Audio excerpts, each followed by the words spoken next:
আসসালামু আলাইকুম। প্যাকেট মশলা ব্যবহার করে কিভাবে পারফেক্ট এবং ঝরঝরে বিরিয়ানি রান্না করা যায়, আজকে আমি সেই রেসিপিটিই দেখাবো। বিরিয়ানি রান্না করতে গেলে অনেকে অনেক সমস্যার সম্মুখীন হই। বিশেষ করে দেখা যায় অনেক সময় লবণ কম হয়ে যায় অথবা একটু বেশি হয়ে যায়। আবার দেখা যায় অনেক সময় বিরিয়ানিটা গলে যায়, ঝরঝরে হয় না। এই সব কিছুর সলিউশন নিয়েই আজকে আমার এই ভিডিওটা। আমি আজকে আপনাদের বলে দেব কতটুকু কী পরিমাণ ব্যবহার করলে আপনার বিরিয়ানিটাও পারফেক্ট হবে।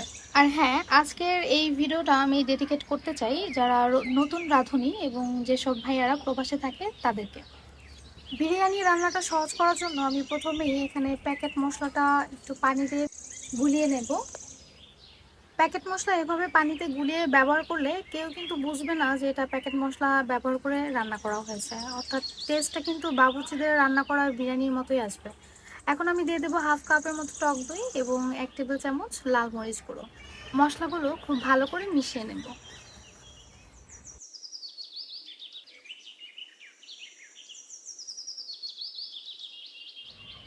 এখন আমি মুরগিটা রান্না করার জন্য 1/3 কাপ তেল নিয়েছি এবং দিয়ে দিচ্ছি 3টা দারচিনি, 4টা এলাচ এবং একটা বড় এলাচ।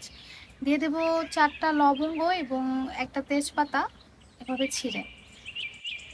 দিয়ে দেব 1 কাপ পরিমাণ পেঁয়াজ কুচি এবং এটাকে খুব ভালো করে ভেজে নেব। পেঁয়াজটা ব্রাউন করে ভাজবো।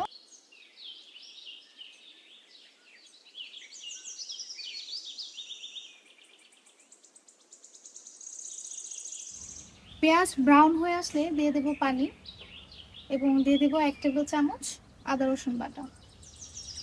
আদা রসুনটাকে আমি খুব ভালো করে কষিয়ে নেব যাতে কাঁচা ঘ্রাণটা চলে যায়।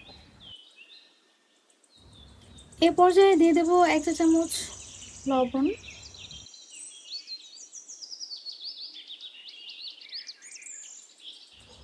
আদা রসুনের কাঁচা ঘ্রাণটা চলে গেলে আমি দিয়ে দেবো সেই মিক্স করে রাখা মশলাটা এবং মশলাটাকে খুব ভালো করে কষিয়ে নেব।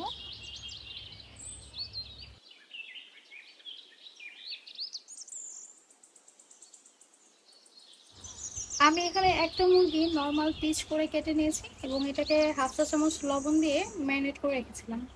এখন এটাকে আমি মশলাতে দিয়ে দেব এবং খুব ভালো করে কষিয়ে নেব। দিয়ে দেব পরিমাণ মতো টমেটো কেচাপ। মাংসটাকে ভালো করে নেড়ে ঢেকে দেব 5 থেকে 6 মিনিটের জন্য। মাংসটা কষানো হয়ে গেলে আমি এখানে দিয়ে দেব 1 কাপ পরিমাণ পানি। পানি দিয়ে আমি এই মাংসটাকে ঢেকে দেব।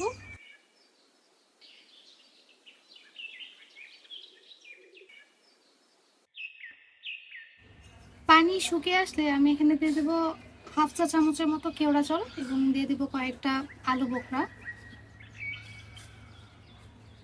দিয়ে দেব 1 টেবিল চামচ পরিমাণ গুঁড়ো দুধ। সবকিছু একসাথে ভালো করে মিশিয়ে নেব।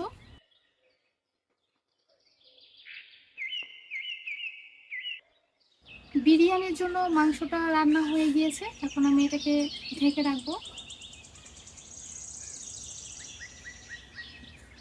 এখন একটা বড় পাতিলে আমি 1 টেবিল চামচ পরিমাণ ঘি দিয়ে দেব এবং সামান্য পরিমাণ তেল দিয়ে দেব। দিয়ে দেব এলাচ, দারচিনি এবং তেজপাতা।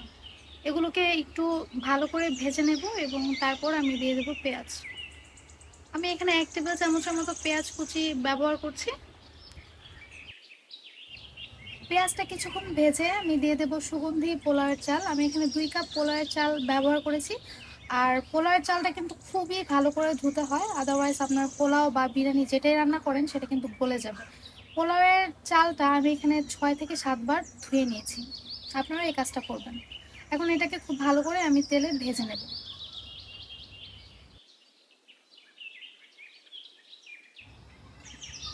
ভাজার এক পর্যায়ে যখন পোলাওয়ের চাল একটা আরেকটা থেকে ছেড়ে দেবে এবং একটু ঝরঝরে লাগবে, সে পর্যায়ে আমি দিয়ে দেব 2 কাপ চালের জন্য 4 কাপ গরম পানি।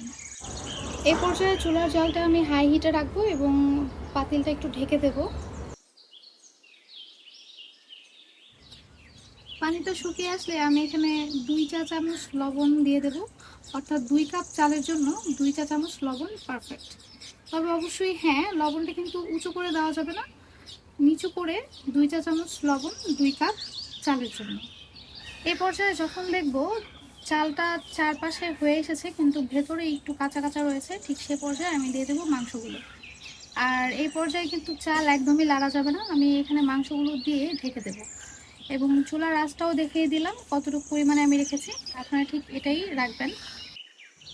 এ পর্যায়ে আমি দিয়ে দেবো কিছু কাঁচামরিচ এবং 2 চা চামচ পরিমাণ ঘি দিয়ে এটাকে আমি দমে বসিয়ে রাখবো।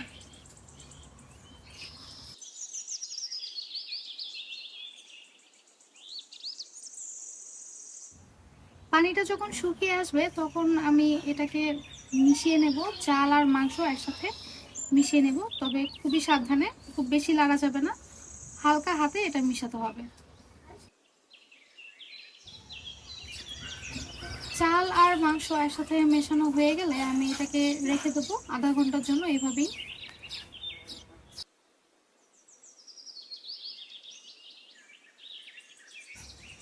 আধা ঘন্টা পর আমি এটাকে একটা সার্ভিং ডিশে সার্ভ করব।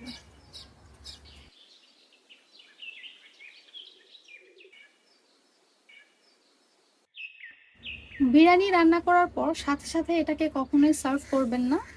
এবং বিরিয়ানিতে যখন পানিটা শুকিয়ে আসবে চালের, তখন কিন্তু বেশি নাড়া যাবে না, এতে করে কিন্তু বিরিয়ানি গলে যায় এবং এটা ঝরঝরে হয় না। প্রিয় দর্শক, দেখতেই পাচ্ছেন আমার বিরিয়ানিটা কতটা ঝরঝরে হয়েছে এবং এটা কিন্তু খুব পারফেক্ট একটা কালার বিরিয়ানির। আমার কাছে এইরকম কালারের বিরিয়ানি খেতেই সবচেয়ে বেশি ভালো লাগে। তো আমার ভিডিওটা আপনাদের কেমন লেগেছে সেটা অবশ্যই আমাকে জানাবেন এবং আমার চ্যানেলটি সাবস্ক্রাইব করে আমার পাশে থাকবেন। আর হ্যাঁ, বিরিয়ানিতে কিন্তু আমি কোনো প্রকার কাজু বাদাম ব্যবহার করিনি, শুধু ডেকোরেশনের জন্য ওপর দিয়ে কিছু কাজু বাদাম ছিটিয়ে দিয়েছি। আপনারা চাইলে বিরিয়ানি রান্নার সময়ও কাজু বাদাম দিতে পারেন, এটা অপশনাল যদি আপনারা চান।